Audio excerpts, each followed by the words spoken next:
Olá, o programa Saúde e Consciência dessa semana recebe a professora Andréia Cristiane Pisani, que é professora dos cursos de enfermagem aqui em Umuarama e também da Unipar em Cianorte, do curso de Educação Física. Ela veio conversar um pouco conosco sobre atenção primária, uma vez que as disciplinas que ela ministra envolvem essa questão de saúde pública e ela também é servidora municipal lá em Cianorte. Tudo bem, Andréia? Tudo bem. Atenção primária a gente chama de porta de entrada do cliente aos serviços públicos de saúde. Então, a base do atendimento de saúde, aquele primeiro atendimento que as pessoas procuram, é a atenção primária. Então, a consulta com o clínico geral, a consulta com ginecologia, com obstetra, o curativo, a vacina, a inalação, a consulta de enfermagem, todos os atendimentos do profissional de enfermagem nos grupos, na educação e saúde, nas palestras, nas atividades em grupo, tudo isso é atenção primária. É a primeira porta que o indivíduo vai para começar um atendimento pelo SUS. E essa questão da atenção primária ainda obedece àquela questão de regionalização, de áreas adstritas? Quer dizer, eu moro no bairro Y, eu quero me consultar na unidade básica do bairro X. Como é que fica essa questão? Com a estratégia saúde da família, a equipe de saúde da família tem que dar atendimento à população mais próxima da sua unidade.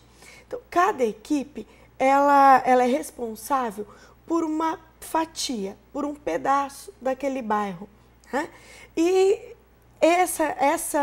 esse atendimento é muito importante, que seja ali na região onde a pessoa mora, até mesmo pelo vínculo, porque aquele médico, aquela enfermeira, aquela técnica de enfermagem, aqueles agentes comunitários vão conhecer a família como um todo, porque às vezes a pessoa vai no atendimento, mas ela tem que retornar para trazer um exame, para trazer novamente para uma vacina que às vezes são várias doses na mesma pessoa.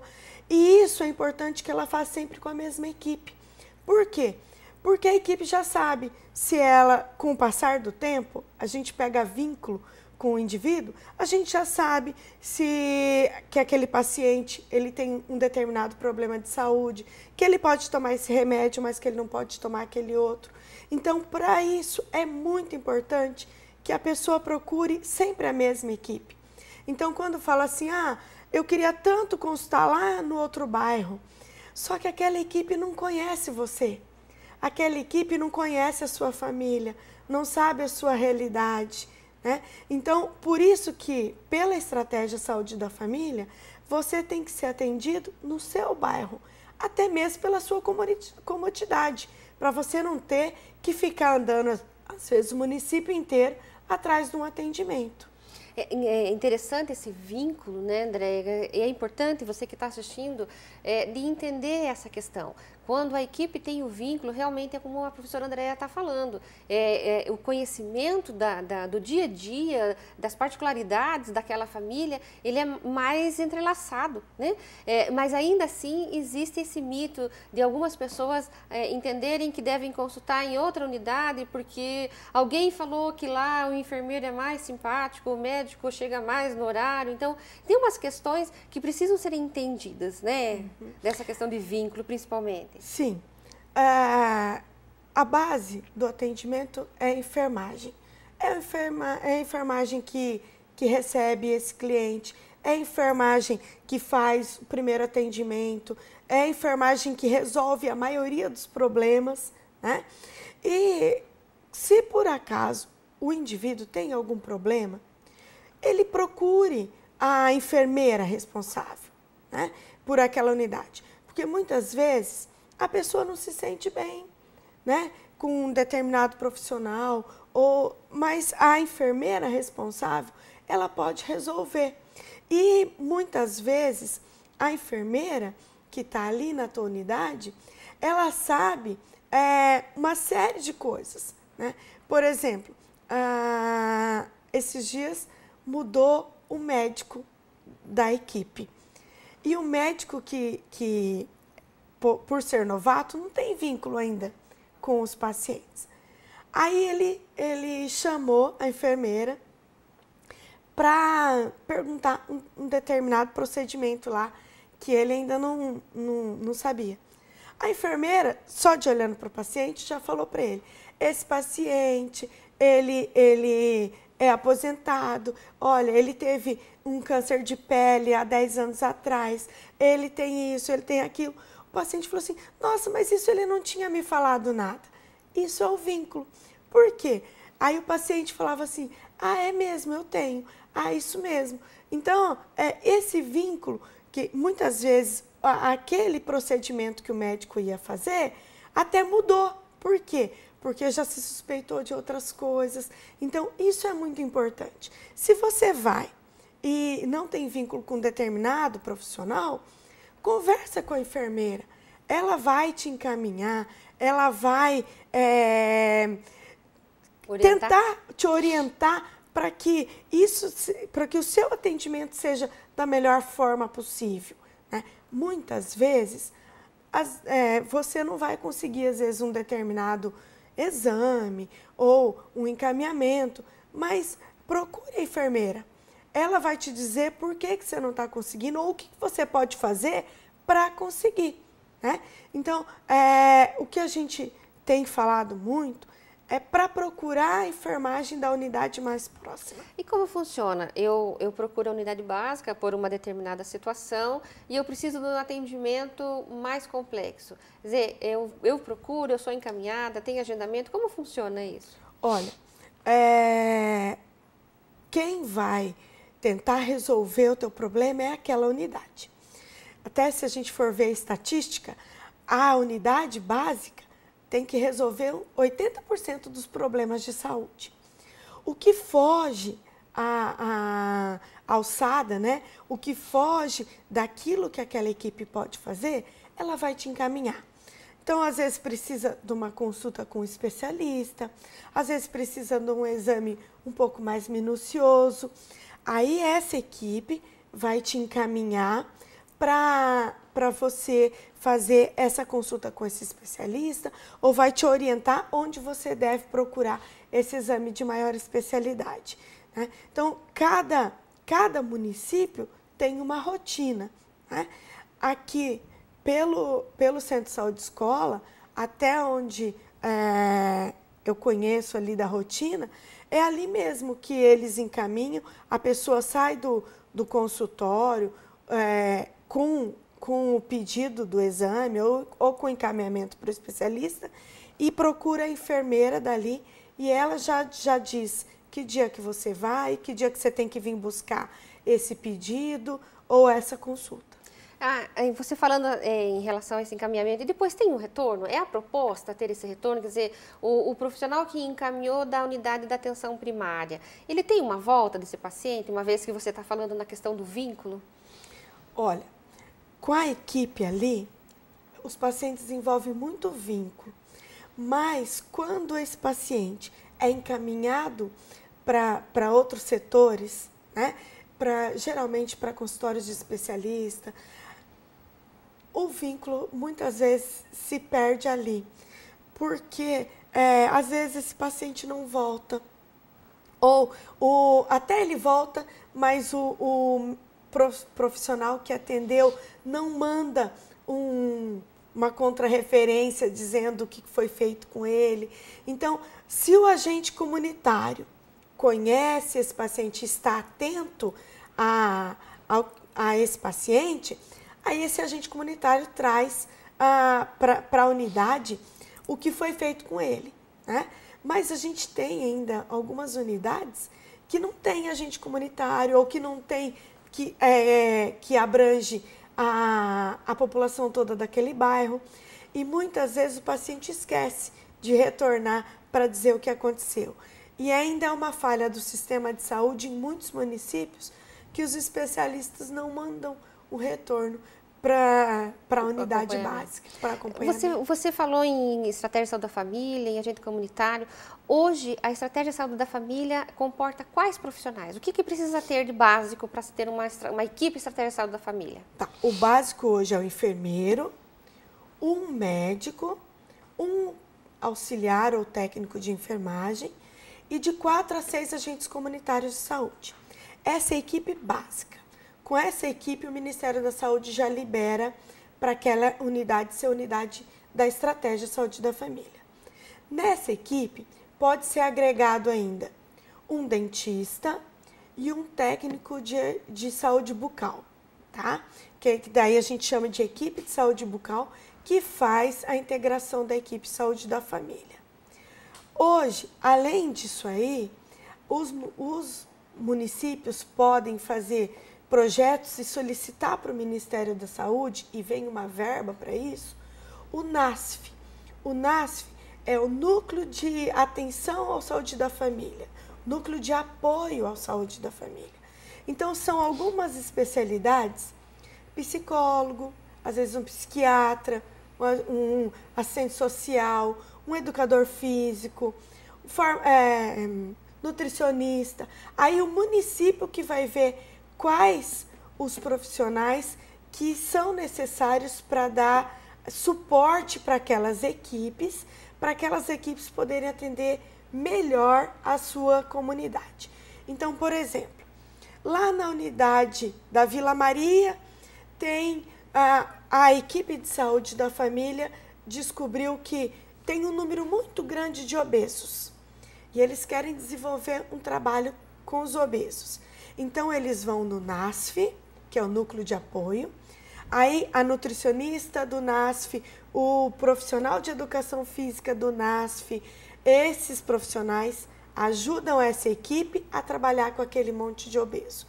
Eles não vão fazer atendimento específico, mas vão dar suporte para a equipe poder trabalhar. André, eu queria fechar um pouco essa questão da atenção primária para a gente conversar um pouquinho sobre estágio curricular obrigatório. Como você vê a questão do agente comunitário nessa inserção do trabalho? O agente comunitário, ele é um elo de ligação, né? A primeira vez que se ouviu falar de agente comunitário foi colocado como esse elo. E eu acredito que é isso mesmo o que o agente comunitário tem que fazer.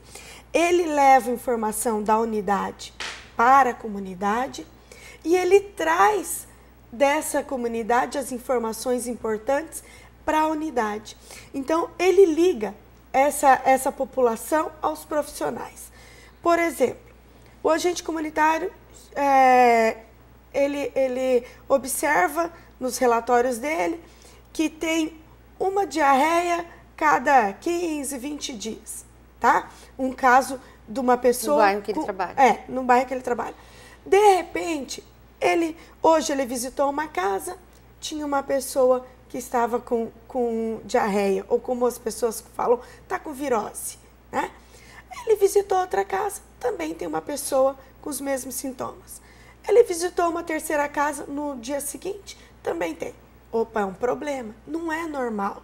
O normal é cada 15, 20 dias, né, ter um caso. Ele vai na unidade, fala para a enfermeira, olha, lá em tal rua, em 2 dias eu já identifiquei 3 casos, sendo que não é normal. Essa enfermeira vai investigar isso e vai tomar as providências para evitar que aquilo se espalhe.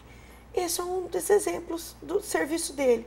Do mesmo jeito que, vamos supor, lá na unidade, acabou o mês, a enfermeira foi olhar no aprazamento de vacina, viu que tinha 3, 4 crianças que não foram tomar vacina. Pede para esse agente comunitário ir na casa e ver por que não foi fazer vacina. Orientar essa mãe que às vezes esqueceu para levar essa criança a tomar vacina. Então, tanto ele leva informações do posto, da unidade, para as casas, como também traz coisas essas informações do domicílio, Isso é muito importante. Dessas várias modificações que a gente vê, porque saúde pública é um processo, né, Andréia? Quer dizer, hoje está assim, daqui 6 meses pode mudar. Muda, né?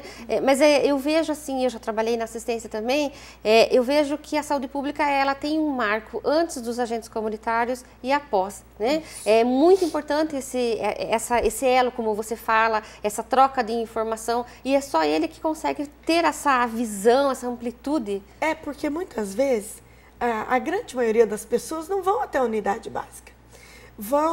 A mãe vai muito, né? Vai para levar o filho tomar vacina, tal. Mas a maioria das pessoas só procuram quando estão doentes, né?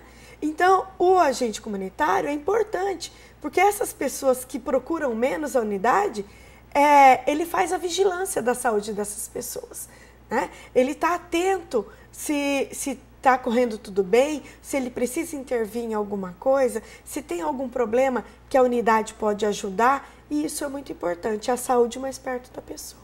Você falou em vacina, vamos falar um pouquinho de imunização. Você participou, como você trabalha na assistência, dessa campanha da HPV, né? O que você viu assim em relação à população? Qual foi a resposta da população à vacina? Algumas pessoas tinham muito medo, né? Saiu até um comentário que isso ia estimular as meninas, né? A atividade sexual. Tá? Ao meu ver, a população, mesmo com alguns comentários desse tipo, a população reagiu bem à vacina. E, ao meu ver, era a hora mesmo de fazer essa vacina.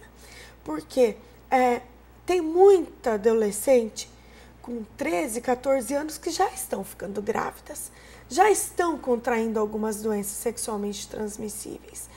E então, essa vacina, ela tem que ser aplicada antes de ter qualquer contato, porque a eficiência dela é melhor. Então, a população, eu acho que teve uma procura boa pela vacina, mesmo saindo esses comentários, a população procurava as unidades para se informar, né? Muitas mães iam falar assim, antes me explica, né? Ouvi tal coisa, é verdade? Não, não é. Né? Você tem que conversar com a sua filha. Não é porque está tomando uma vacina, essa vacina não vai estimular nada, né? Você tem que conversar com esse adolescente, e a gente procurou, e assim, nas escolas, orientar, né? E as adolescentes não gostam muito de tomar picada, não, né? Mas a procura foi grande, porque os pais estavam bem orientados. E essa vacina agora está no calendário de rotina, não está mais em campanha? Não, está no calendário de rotina. Assim como a vacina do H1, da gripe, começou como campanha e hoje está no calendário de rotina. Isso. Né? Agora, no momento, está sendo disponibilizada a vacina H1N1, não? Isso. A vacina de gripe, né? Gripe. Ela é composta por 3 tipos de vírus, um deles é o H1N1, né? Só que não é para a população toda, né? São para as pessoas de risco, que têm doenças crônicas, né? Algumas doenças crônicas, como hipertensão, diabetes, tal. Gestantes, crianças de 6 meses, agora abriu-se até 10 anos. Então, crianças que têm 10 anos completos, antes de completar 11, podem procurar as unidades básicas que desde anteontem foi liberado para essa nova equipe. Andréia, por que foi liberado? Assim, foi passada alguma explicação? O perfil, está sobrando vacina? Não, é assim, o Ministério compra um tanto de vacina, né?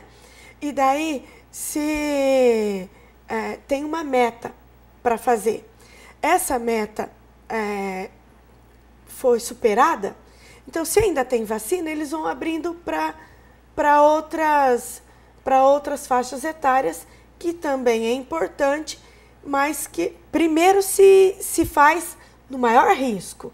Depois, se ainda, até ter vacina, eles vão abrindo para as de menor risco, mas que é importante tomar. Ok, agora vamos falar um pouco de enfermagem, né? Você dá aula no curso de enfermagem, é orientadora de estágio. Como você vê essa questão do estágio no último ano, o estágio do 5º ano, que é um estágio que tem uma carga horária bem grande, né? Você vê que o aluno está preparado para ele assumir? Como você vê a participação dos enfermeiros? Porque esse é um dos critérios que o MEC coloca, que o enfermeiro do serviço tem a participação. Como que você vê essa questão? Olha, o aluno, a gente, assim, é muito gratificante a gente ver a evolução do aluno, né? Ele, nos 4 primeiros anos, ele tem muita teoria, né? E no 5º ano ele coloca isso em prática. E eu vejo assim o estágio como a consolidação do aprendizado dele, né? Tudo aquilo que ele viu na teoria, ele vai começar a colocar em prática. Às vezes eles falam assim: ai, professora, é muito tempo, né? Antes de começar o estágio. Ai, professora, é muito tempo, eu vou ficar... Quando ele vê o estágio fluindo, o estágio acontecendo, às vezes ele chega no final e fala assim: eu queria ficar mais um pouco aqui, né?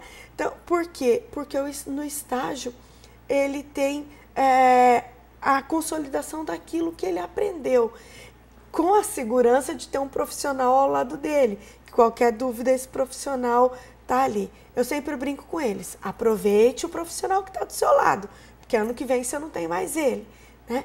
E, assim, eu tenho visto que os alunos, as primeiras vezes que fazem algum procedimento, a consulta de enfermagem, que é o básico do atendimento do enfermeiro, né? É onde ele vai avaliar todo o procedimento, o que ele tem que fazer, o que ele tem que orientar para o auxiliar dele fazer.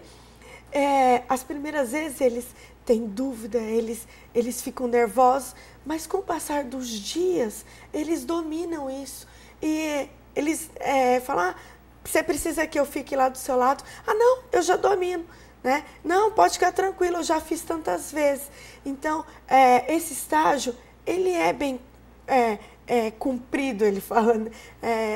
É uma carga horária grande, mas é importante para que esse aluno consiga vivenciar aquilo que ele viu na teoria. Esse estágio, só para esclarecer para quem está nos assistindo, é um estágio padronizado pelo Ministério da Educação, onde ele coloca que o curso de enfermagem precisa cumprir 20% da carga horária total de todos os anos que ele estudou, ou seja, em torno de 800 horas, dividido em duas temáticas, né? Assistência hospitalar, na área hospitalar e na área de saúde pública. Então, o aluno cumpre nesse último ano com a participação do serviço, que eu acho bastante interessante, né? Porque ele começa a ser preparado para o mercado de trabalho, não é verdade? E ele começa a conviver com o dia a dia da realidade do enfermeiro que está lá no serviço, com a problemática que acontece, né? Porque no desenvolvimento desse estágio, como ele fica ali dentro da unidade 2, 3 meses, né? Dependendo da carga horária, dependendo se tem feriado ou não, ele vê a prática mesmo. Ele vê como o estágio se desenvolve, o trabalho que o enfermeiro desenvolve, né? Porque ele não vai um dia e falha outro, senão ele vai a semana inteira. Ele vê o serviço como o serviço é realizado mesmo. Então, isso é muito importante, porque ele tem a vivência de todo o trabalho, porque ele consegue visualizar isso em 2 meses e meio, 3 meses que ele fica ali dentro, trabalhando como enfermeiro mesmo. E ele fica, então, uma parte ali na unidade básica, que no caso aqui de Umuarama é no Centro de Saúde Escola, né? E a outra parte ele fica na área hospitalar. Isso. Né? E ainda tem a carga horária que ele tem que procurar fora. Vivenciar, né? Geralmente eles procuram vivenciar no município deles, né? Que a gente até orienta que faça isso, porque é uma outra realidade, né? E ele vivencia o trabalho mesmo, do dia a dia ali, daquela unidade, daquele serviço, que isso é o que ele vai levar de importante para depois que ele se formar. Andréia, você me parece uma enfermeira apaixonada. Sou. Né? Então, para quem está nos assistindo, que está em dúvida ou que está cursando, né? O que você diria? Por que fazer enfermagem?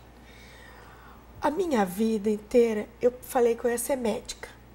Aí a minha mãe, sabe aquelas italianonas assim, que não quer desgrudar? Ah, não vai para Curitiba fazer medicina agora, não.